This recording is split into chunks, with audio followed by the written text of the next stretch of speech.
আসসালামু আলাইকুম। আজকে আমরা শিখব অ্যাজ দো, অ্যাজ ইফ এবং সিন্সের ব্যবহার। সর্বপ্রথম বলে রাখি, অ্যাজ দো, অ্যাজ ইফ এবং সিন্স যদি কোনো বাক্যে থাকে, তখন বাক্যের দুই সাইডে দুইটা ভার্ব ম্যান্ডেটরি দিতে হবে।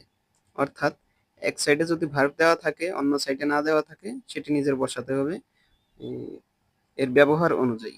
এটা কিভাবে ব্যবহার করতে হয়।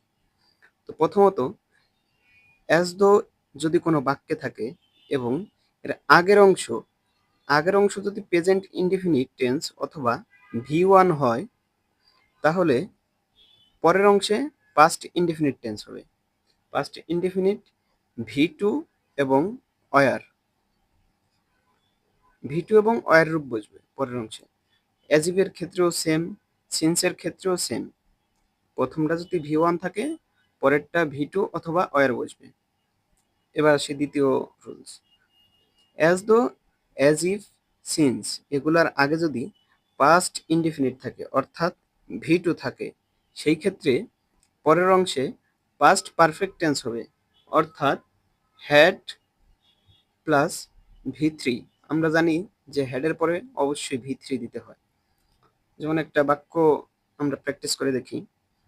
ইট ওয়াজ মেনি ইয়ার সিন্স, এই যে সিন্স আছে, সিন্সের আগে একটা ভার্ব আছে এবং পরে একটা ভার্ব আছে। সো আমরা প্র্যাকটিস করছি যে এখানে ভার্বটা দেওয়া আছে, কিন্তু যখন প্রশ্ন থাকবে তখন এক এক সাইডে দেওয়া থাকবে, এক সাইডে দেওয়া থাকবে না। তো প্রথম অংশে আছে কি ওয়াজ, এটা কি পাস্টে পড়ে। তো পাস্ট মানে V2 থাকলে ওয়াজ কিন্তু বি ভার্বের V2। তো V2 থাকলে আগের অংশে V2 থাকলে পরের অংশে হ্যাড প্লাস V3। এই যে had made, had plus V3। তারপরেরটা আছে ইট ওয়াজ মেনি ইয়ার্স সিন্স, এই যে সিন্স আছে এবং সিন্সের আগে একটি ভার্ব আছে ইজ, পরের অংশে ভার্ব আছে কেম।